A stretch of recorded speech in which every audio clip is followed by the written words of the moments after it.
नमस्कार दोस्तों, बहुत बहुत स्वागत है आपका एनडीसी निःशुल्क क्लासेस में।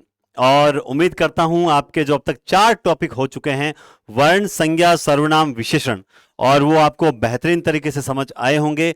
बस अब 1-2 दिन का वेट और है, जैसा कि मैंने कल की क्लास में बताया था। 1-2 दिन का वेट और है, उसके बाद आपको मिलेगी गुरुवार से शायद मंगलवार बुधवार तक आपको शेड्यूल मिल जाएगा। और उसके बाद आपकी साथ साथ में टेस्ट सीरीज भी स्टार्ट कर देंगे, ताकि सेकंड ग्रेड में भी वो बहुत योगदान देगी। और जिन्होंने सेकंड ग्रेड की टेस्ट सीरीज ले रखी है ना, वो चाहे तो टेस्ट सीरीज ना लें, कोई दिक्कत वाली बात नहीं है, क्योंकि उसमें भी शिक्षण विधियां हैं, व्याकरण सारी है, तो वो नहीं लेंगे तो भी काम चलेगा, है ना। तो देखो, फालतू अपने चाहे 51 रुपए हो चाहे कितने ही रुपए हो, पैसे फालतू खर्च नहीं करने हैं। इस बात का विशेष ध्यान रखेंगे आप लोग, है ना। बाकी तो आप देखिए समझदार हैं ही, है ना। समझदारों के बीच में पढ़ा रहा हूं मैं, विद्वान और विदुषी बैठे हैं मेरे सामने। लेकिन विद्वानों ने गलती कर दी है। सर क्या गलती की? अभी तक शेयर नहीं किया भाई, शेयर करना पड़ेगा आपको जल्दी से, क्योंकि 9 से 10 के बाद ये क्लास हो सकता है आपको नहीं मिले, तो इसलिए फटाफट से आप शेयर कीजिए, ठीक है, ताकि आनंद के साथ हम क्लास का जो पढ़ें। और जितने ज्यादा लाइव आएंगे उतना ही ज्यादा हमें आनंद आएगा। तो अगले 1 मिनट तक आप शेयरिंग में कोई कमी नहीं रखेंगे। बिल्कुल। एक प्रश्न आता है कि सर ये क्लासेस सेकंड ग्रेड व्याकरण के लिए उपयोगी है क्या? जी हाँ दोस्तों, ये सेकंड ग्रेड व्याकरण के लिए बहुत उपयोगी क्लासेस है।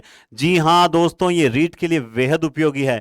जी हाँ दोस्तों, जब संधि, समास, उपसर्ग, प्रत्यय स्टार्ट होंगे तो ये उपसर्ग प्रत्यय बहुत टफ टॉपिक माना जाता है, वो भी बहुत जबरदस्त तरीके से करवाऊंगा। आज का हमारा टॉपिक क्या है, गैस कीजिए। ये पुलिस उपनिरीक्षक, पटवार, ग्राम सेवक, सभी के लिए। तो आप अपने कॉलेज लेवल के हर साथी से ईमानदारी से शेयर करते रहिए, ताकि हम लोग इसी तरह जज्बे के साथ आप लोगों के लिए कुछ ना कुछ करते रहिए। जी हाँ दोस्तों, आज आपके सामने बहुत मेरा हिंदी का सबसे फेवरेट टॉपिक है ना, वो है क्रिया। मुझे सबसे ज्यादा जो आनंद आता है पढ़ाने में, वो टॉपिक है क्रिया। जैसा कि अधिकतर उच्चारण ही गलत करते हैं। गुरुजी मानते क्रिया करवा दो, है ना। क्रिया तो भाई साहब एक ही बार होती है जीवन में, उसके बाद कुछ करने योग्य नहीं रहते हैं। तो क्रिया नहीं होती है, ये होती है क धन, र धन, क्री धन, य धन, आ। ये होती, इसका उच्चारण होता है क्रिया। क्या उच्चारण होता है इसका? इसका उच्चारण होता है क्रिया। क्रिया टॉपिक जो होता है ये हम आज करेंगे। क्रिया टॉपिक आप देखेंगे, हाँ जी। तो क्रिया टॉपिक सबसे पहले आज मैं क्रिया आपको दोस्तों बहुत डीपली करवाने वाला हूं। और आज जो आप क्रिया करोगे ना, आपको जिंदगी में किसी किताब को पढ़ने की आवश्यकता नहीं रहेगी। और मैं ये भी एक चीज बता दूं आपको, जितने गजब नोट्स मेरे क्रिया के, अव्यय के और वाक्य के हैं, उतने बल्कि क्रिया और अव्यय के जितने मेरे जबरदस्त नोट्स हैं, उतने नोट्स तो शायद मेरे दूसरे टॉपिक्स के भी नहीं होंगे। इतने जबरदस्त नोट्स है क्रिया के, क्योंकि सबसे पहले मैं आपको डीपली पढ़ाऊंगा, और आपको लगेगा भी नहीं कि हम डीप पढ़ रहे हैं, लेकिन आपको एकदम जड़ से जो है नॉलेज करवाऊंगा। देखिए, सबसे पहले हम बात करते हैं क्रिया। क्रिया होती क्या है? जिन शब्दों से किसी कार्य का करना या होना, देखिए करना या होना, बिल्कुल कई बार हम कार्य करते हैं, जैसे मोहन पढ़ रहा है, मोहन जो है खाना खा रहा है, वो ये कर रहा है, वो ये करना होता है। कई बार होना भी क्रिया अपने आप होती है। जैसे हमने कहा बाहर जो है वो बारिश हो रही है। क्या हो रही है?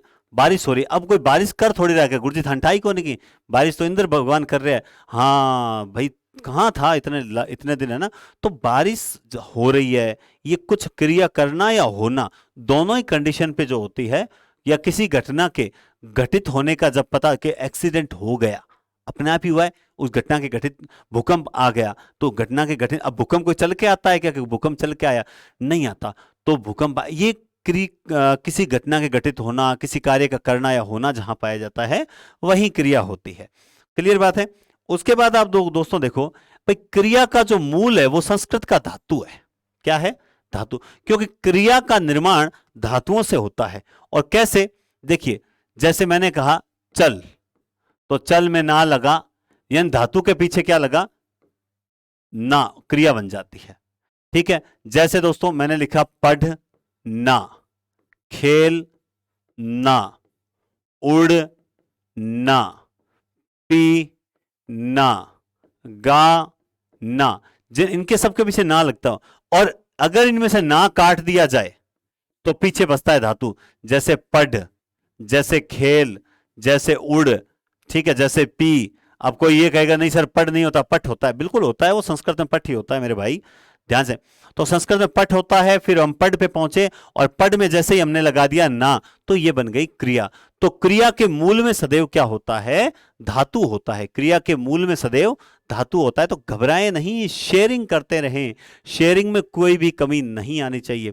देखो कम से कम 200 प्लस तो नियमित चलने चाहिए, तब तो ऐसा लगता है कि यार हम मेहनत जो कर रहे हैं ना वो व्यर्थ नहीं जा रही है। तो कोशिश कीजिए, और ऐसा नहीं जबरदस्ती पकड़ पकड़ के नहीं लाना, आप तो शेयर ईमानदारी से कर दिया करो। बस मैं तो चाहता हूं जो लाइव आते हैं ना वो अपना काम ईमानदारी से कर दे बस। और मैं ये नहीं कर रहा, बाध्य नहीं कर रहा, बाध्य होता है कि नहीं आप लेके आओ 10-10 को, नहीं, आप ईमानदारी से 10-5 को शेयर कर दिया, स्टेटस रोज लगाया करो, बस इतना लिख दिया करो नरेंद्र सर की व्याकरण की क्लास, आनंद आ जाएगा भाई, है ना। चलिए मजाक की बातें सो है, लेकिन मैं तो सीरियसली कर रहा हूं, मजाक किया ही नहीं है, कहीं मजाक समझ मत लेना, रोज लगाया करो स्टेटस। हाँ चलिए, अब देखिए इनकी पहचान धातु के अंत में ना जोड़ने से हो जाती है। मैंने इसको बहुत गजब नोट्स बनाए, मुझे अच्छा लगता है। इनकी पहचान धातु के अंत में क्या लगा देने से होता है? ना जोड़ने से हो जाती है। अतः क्रियाएं जो होती है वो वाक्य को पूर्ण करने का कारण वाक्य का विधेय अंग कहलाती है। बिल्कुल, आप जैसा कि आप जानते हैं कि वाक्य में जो अंग होते हैं, एक उद्देश्य होता है, एक विधेय होता है, कर्ता, और वैसे हम अगर बात करें कर्ता, कर्म और क्रिया, तो ये तो होता है वाक्य का उद्देश्य। वाक्य का प्रधान कर्ता ही वाक्य का उद्देश्य होता है, और कर्म और क्रिया जो हैं ये आते हैं विधेय में। ये किस में शामिल होते हैं? विधेय में शामिल होते हैं। इन तीनों की अगर बात करूं तो ध्यान रखना दोस्तों, क्रिया वाक्य का महत्वपूर्ण अंग है, क्योंकि बिना क्रिया के वाक्य की कल्पना भी नहीं की जा सकती है। यह बात मैंने पहले दिन भी चर्चा कर ली। क्रिया वाक्य का मूल अंग है, क्रिया के बिना वाक्य की कल्पना नहीं की जा सकती है। तो कारण वाक्य का विधेय अंग कहलाती है, और क्रिया वाक्य का अनिवार्य अंग है। ये जो छोटी छोटी बातें लिखी हुई है, प्रश्न यहीं से आते हैं।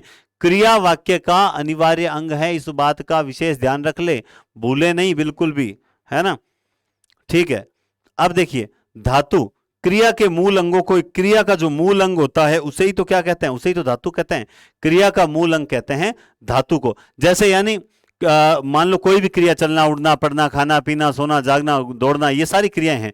अब अगर हम इसके आगे मतलब पता करना है कि धातु क्या है, तो तू लगा के चेक करो, तू पढ़ना, तू दौड़ना, ऐसा नहीं, तू दौड़, तू पढ़, तू लिख, तू गा, तू सो, तू उठ, तो धातु पता लग जाता है। जैसे पढ़ धातु होता है, लिखना में लिख धातु होता है, हंस, ये हंस लिख दिया, या हंस होगा, तो तू हंस, तू चल, तू खेल, तू सुन, तू गा, तू पी, तू सो, तो ये जो तू के साथ सेट बैठ जाता है वही धातु होता है।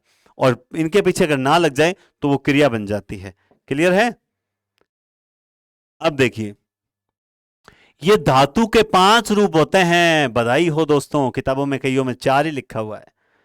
बताता हूं, मैं बढ़िया बढ़िया चीजें बताता हूं, मैं बढ़िया बढ़िया चर्चाएं करता हूं, लेकिन कई बार ये उल्टी मेरे पे पड़ जाती है। कैसे?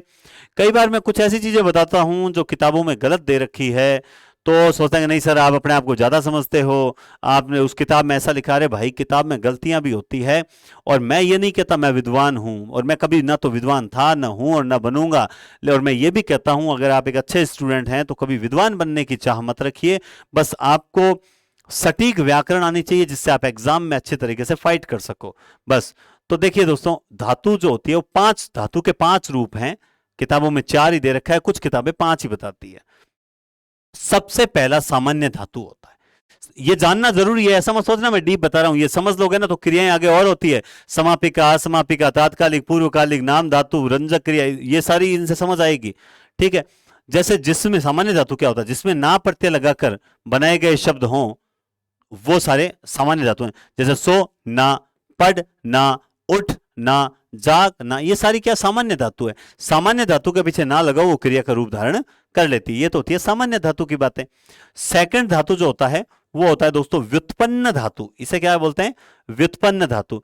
इसमें क्या होता है देखो, इसमें यह होता है कि जैसे ये है सो, मूल, इससे हमने बनाया सोना। जैसे है पी, और इससे हमने बनाया पीना। तो ये तो है सामान्य धातु, सामान्य धातु से सामान्य क्रिया बन गई। अब कई बार ये जो सामान्य धातु ये कहलाया ना, ये सामान्य है, अब ये इनसे एक नई क्रिया बनती है। जैसे जैसे पिलाना, जैसे सुलाना, तो सोना से सुलाना बना है, सो से सुलाना नहीं बना है, सो से सोना बना, सोना से सुलाना, पी से पीना बना, पीना से पिलाना, या फिर पिलवाना। क्या बन गया? पिलवाना। जैसे देखो, जो धातु सामान्य धातु में प्रत्यय लगाकर अथवा अन्य किसी प्रकार से बनाई जाती है वो व्युत्पन्न धातु कहलाती है।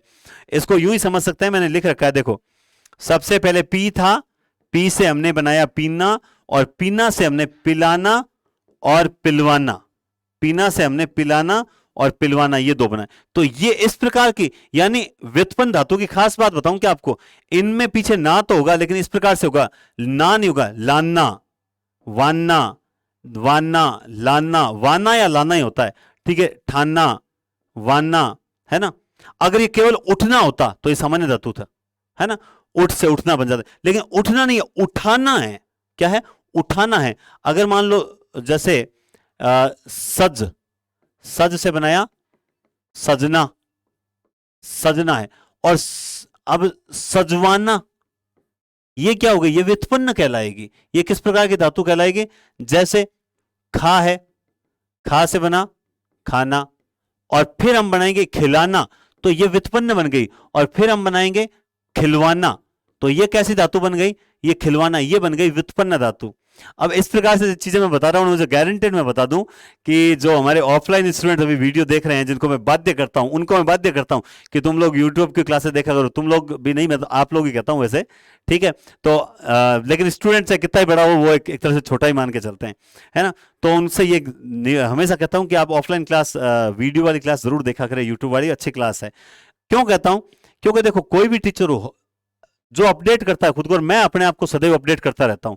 मैं जब भी मार्केट जाता हूं, कोई नई व्याकरण की किताब देखता हूं, बढ़िया लगती है तो ले आता हूं, चाहे उसमें से एक पेज काम का हो, तो अपडेट करते हैं। तो ऑफलाइन में बहुत सी चीजें पढ़ाई थी, वो बहुत सी नहीं पढ़ाई थी, वो अब मैं यहां पढ़ा रहा हूं। तो इसका मतलब ये नहीं है कि मैंने उनके साथ कोई छल किया, धोखा, ऐसा कुछ नहीं है, बल्कि ये सारी क्लासेस उनको मैं दूंगा ही दूंगा, उनको सारी ये दूंगा। तो उनके लिए तो बहुत बेहतर चीज है कि उसमें बहुत गजब चर्चा हुई, एक एक चीज मैंने लिख के बताई, और यहां पर कुछ नई चीजें उनको सीखने को मिलेगी, बल्कि उनके लिए ये रिवीजन है। तो हमेशा सकारात्मकता ढूंढे, ऐसा ना सोचे कि सर ने वहां में इतना बढ़िया बताया, नहीं, ऐसा कुछ नहीं है। ये मैंने और बढ़िया नोट्स बनाए, अच्छा नोट्स में ये सारा उनको मिला है, ये वो सब जानते हैं, है ना। तो आप आनंद ले क्लास का। तो सामान्य धातु और व्युत्पन्न धातु समझ गए। अब आगे चलूं मैं, चलिए। अब देखिए, तीसरा होता है नाम धातु। सामान्य, व्युत्पन्न और नाम धातु आपने पहले कभी पढ़ा ही नहीं होगा इतना डीप, मैं आज क्रिया आपको इतनी जबरदस्त पढ़ाऊंगा। नाम धातु, नाम धातु क्या होता है दोस्तों? देखिए, संज्ञा, सर्वनाम और विशेषण शब्दों से प्रत्यय लगाकर जो क्रियाएं बनती है उन्हें क्या कहते हैं? नाम धातु क्रियाएं कहते हैं। लेकिन शेयर नहीं कर रहे हो भैया आप, नाम धातु मैं कहूंगा नहीं, पहले से बता रहा हूं, शेयर करते रहो दोस्तों। अरे पाप लगेगा।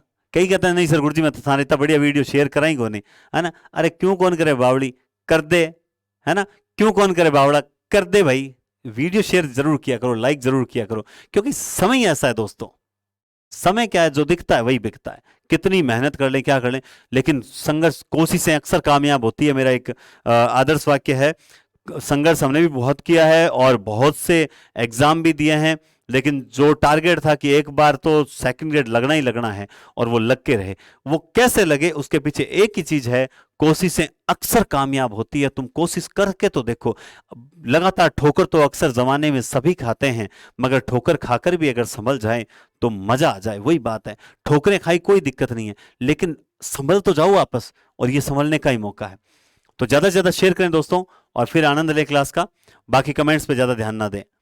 नाम धातु, संज्ञा, सर्वनाम, विशेषण शब्दों में प्रत्यय लगाकर जो धातु बनते हैं वो होते हैं नाम धातु। जैसे देखो, संज्ञा, आप सबको पता है संज्ञा क्या होती है? लालच संज्ञा है, लालच में ललचाना, शर्म से शर्माना, हाथ से हथियाना, लाज से लजाना, ये संज्ञाओं से क्रियाएं बन रही है, तो ये होती है नाम धातु।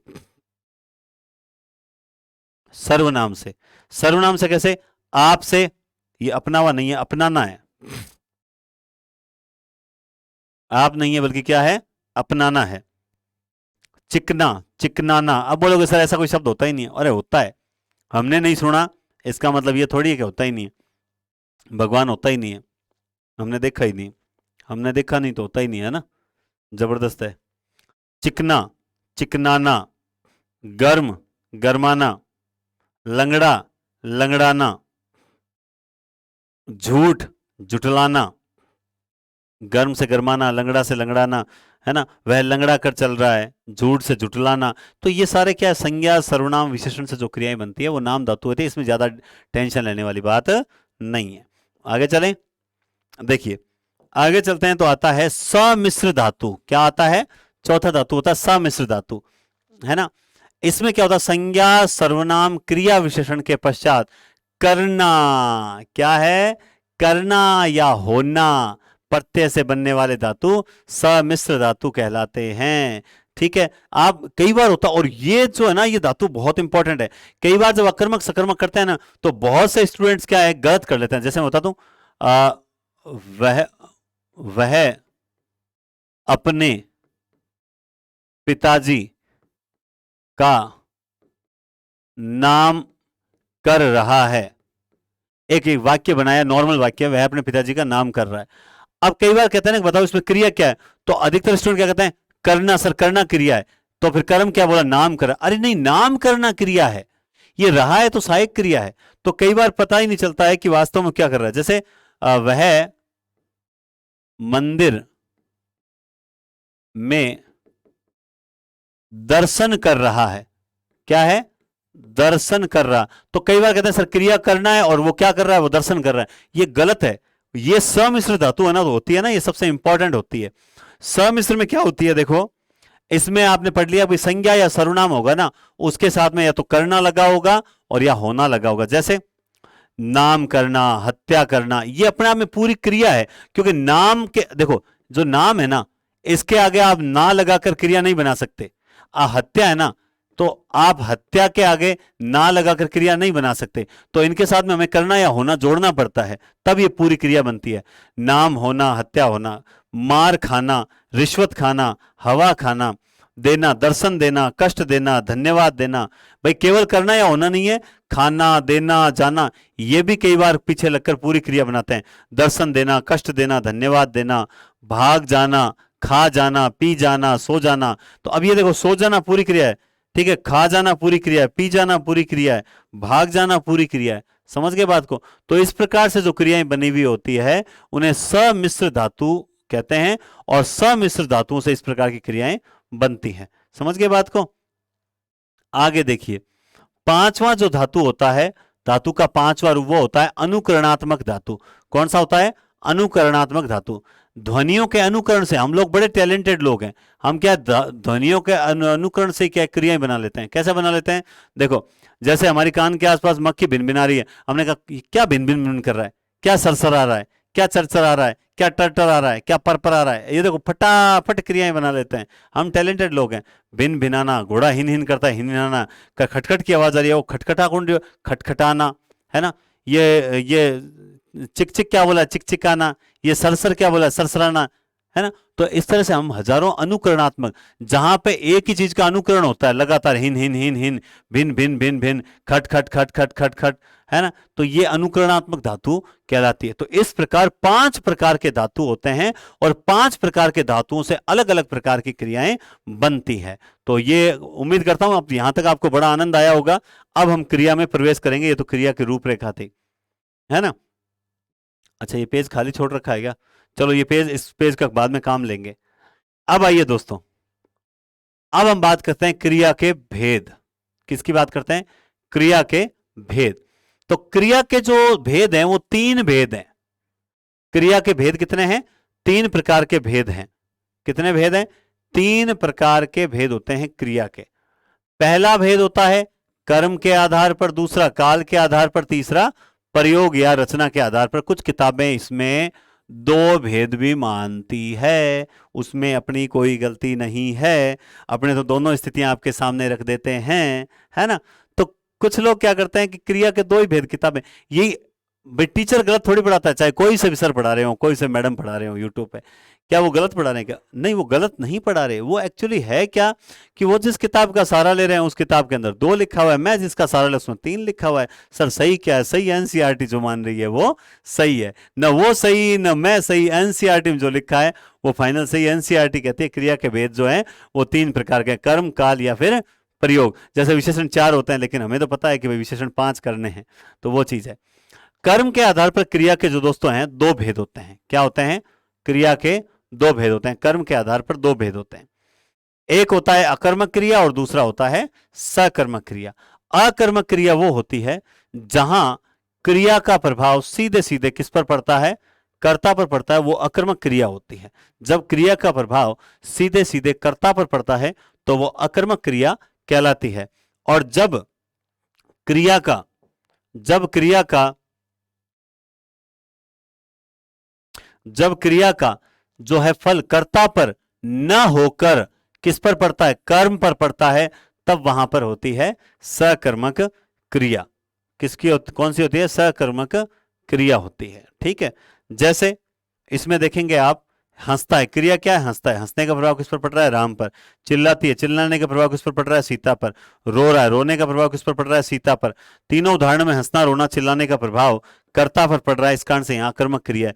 लेकिन दोस्तों आपको एक बात बता दूं, इस तरह से कभी भी क्रिया के प्रश्न हल नहीं कर सकते हैं आप। यहां अब हम थोड़ा सा यूज करते हैं बोर्ड का।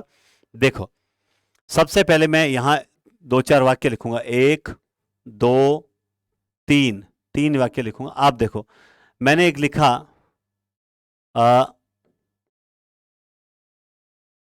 आसमान में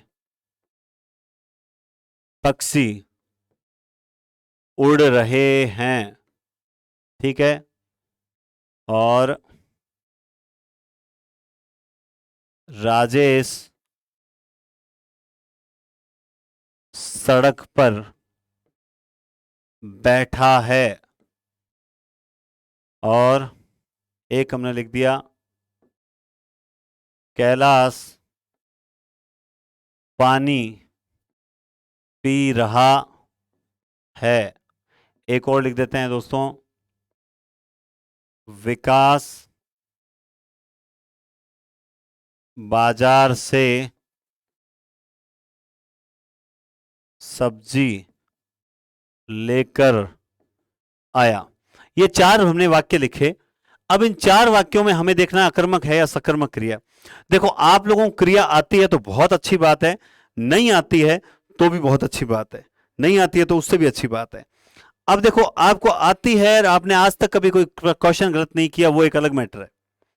लेकिन आपको लगता है भाई मेरा क्वेश्चन तो आज तक गलत नहीं हुआ, लेकिन सर क्रिया में मुझे कई बार दिक्कत आ जाती है। मैं आपको एक फॉर्मूला बताता हूं, किताबों में थोड़ा अलग से लिखा हुआ है, लेकिन फिर भी मैं आपको एक फॉर्मूला बताता हूं। उस फॉर्मूले को आप छोड़ना मत। उसको अगर आप छोड़ोगे तो मैं नहीं कह सकता आपकी क्रिया सही होगी कि नहीं होगी, लेकिन इतना जरूर है, जो फॉर्मूला मैंने आपको बता दिया, अगर आपने उसे फॉलो कर लिया तो आपकी क्रिया कभी गलत नहीं होगी। और वो फॉर्मूला क्या है? देखिए, आप उसे 3 स्टेप में काम करना है। 1 2 सॉरी 1 ये होगा यहां 3 और 2 आएगा यहां, यानी फॉर्मूला नंबर 231 231, फॉर्मूला नंबर 231। देखिए, सबसे पहले आपको क्या करनी है? वाक्य में क्रिया ढूंढनी है। क्या ढूंढनी है? क्रिया।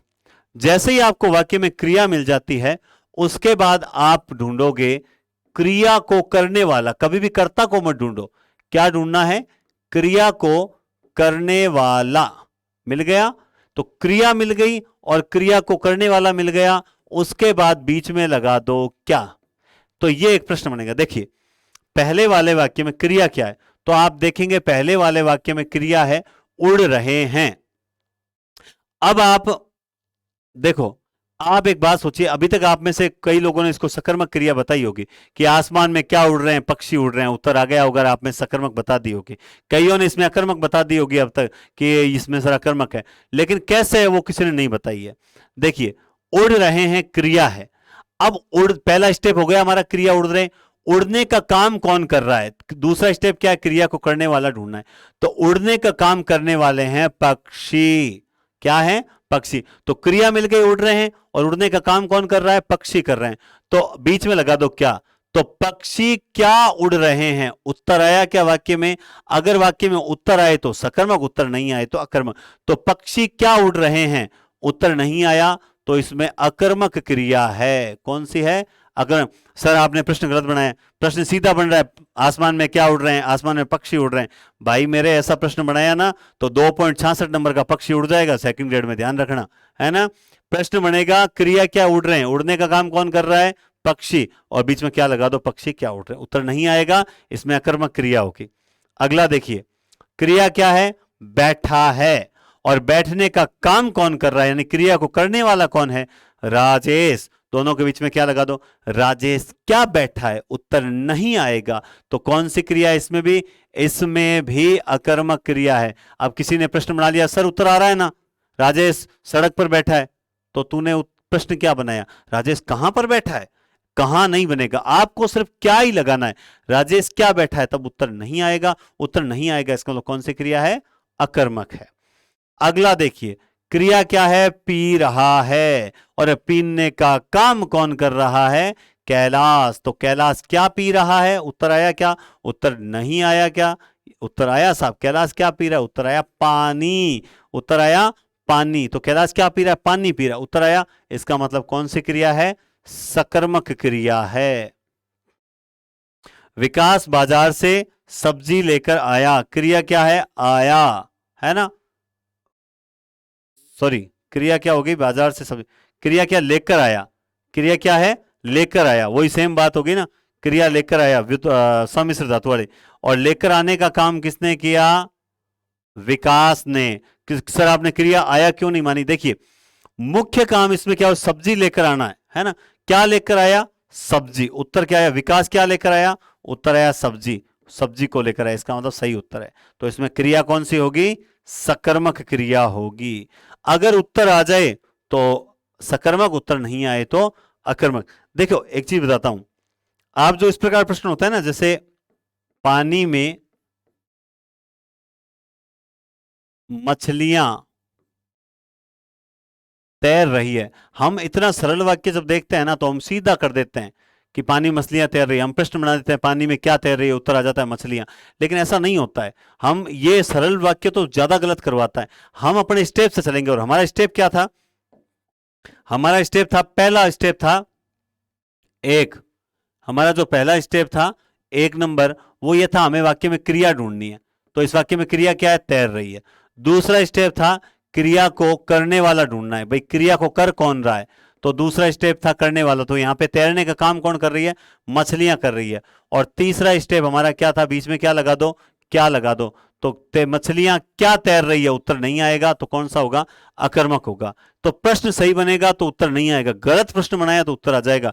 पानी में क्या तैर रही है, तो मछलियां तिर जाएगी, और 2.66 नंबर लेकर तिर जाएगी। इस बात का विशेष विशेष ध्यान रखेंगे आप लोग कि अकर्मक और सकर्मक की पहचान कैसे करनी है। जैसे एक दो वाक्य और बताता हूं आपको, जैसे उसकी उसकी आंख से आंसू बहने लगे। उसकी आंख से आंसू बहने लगे, तो इसमें क्रिया क्या है? बहने लगे। और बहने का काम, अब देखो आप प्रश्न कैसे बना, उसकी आंख से क्या बहने लगे? उसकी आंख से आंसू बहने लगे, और 2.66 नंबर का आंसू बह जाएगा। याद रखिए, उसकी आंख से क्या बहने लगे, इसमें क्रिया क्या है? बहने लगा। और बहने का काम कौन कर रहे हैं? बहने का काम कर रहे हैं आंसू। तो प्रश्न बनेगा आंसू क्या बहने लगे, और उत्तर नहीं आएगा, और अकर्मक क्रिया होगी। लेकिन हम लोग गलत प्रश्न बना लेते हैं, इस कारण से हमसे बहुत बड़ी गलती हो जाती है, इस बात का ध्यान रखेंगे। ठीक है, जैसे और देखो, जैसे मेले में मिठाई देख बच्चे का जी ललचाया। बच्चे का जी ललचाया, क्रिया क्या है इसमें? इसमें क्रिया ललचाया, है ना। चलिए अभी रुकिए, आप लोग एक काम करते हैं, आपके पास अगर कॉपी पेन है तो आप 5 वाक्य लिखिए, और उन 5 वाक्यों पर हम कल चर्चा करेंगे। मैं आपको 5 वाक्य लिखाता हूं, ठीक है दोस्तों। देखिए, और यहां लिख भी देता हूं। सबसे पहला, इसको थोड़ा चेंज कर देते हैं, मेले में खिलौने देखकर बच्चों का जी।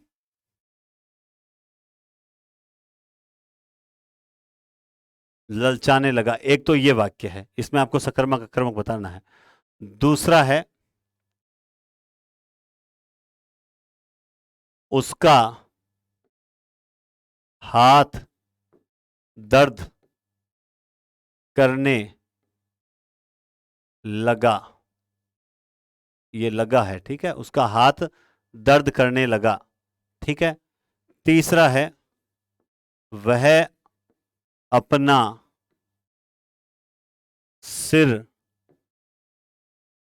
खुजलाता, मैं बोल रहा हूं थोड़ा वो भी देख लें, वह अपना सिर खुजलाता है। चौथा, उसका सिर खुजलाता, उसका सिर खुजलाता है। पांचवा, स्कूल में बच्चे, स्कूल में बच्चे शरारत करते हैं, स्कूल में बच्चे शरारत करते हैं। छठा है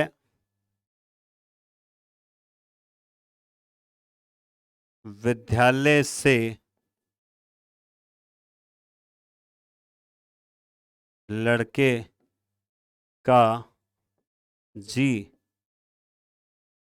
घबराता है। ये एक वाक्य लिख दिया हमने, विद्यालय से लड़के का जी घबराता है। एक सिंपल से वाक्य लिखे हैं, जो भी मेरे दिमाग में आया मैंने लिखे हैं, लेकिन ये बहुत अच्छे हैं। ये आपने अगर लिख लिए हो, जैसे मेले में खिलौने देखकर बच्चों का जी ललचाने लगा, उसका हाथ दर्द करने लगा, वह अपना सिर खुजलाता है, उसका सिर खुजलाता है, स्कूल में बच्चे शरारत करते हैं, और विद्यालय से लड़के का जी घबराता है। ये 6 वाक्य तो ये हो गए। 2-3 वाक्य और लिखाता हूं। अगर आप इनको सही कर देते हो, आपको अकर्मक और सकर्मक का मैंने फॉर्मूला बता दिया, मैं मिटा रहा हूं इसे। हाँ, मैं मिटा रहा हूं, देख लीजिए। मैं एक बार रिपीट कर देता हूं, कल कल को कोई स्क्रीनशॉट ले ले अगर ज्यादा बात है तो। मैं मिटा रहा हूं, देखिए। एक दो वाक्य और लिखिए, बहुत अच्छे अच्छे वाक्य हैं। एक है जंगल में लकड़ी कट रही है, जंगल में लकड़ी कट रही है। दूसरा है दोस्तों, जंगल में लकड़ी काटी गई। तीसरा है दोस्तों, चुनाव में खूब पैसा बहाया जा रहा है, चुनाव में खूब पैसा बहाया जा रहा है। चौथा है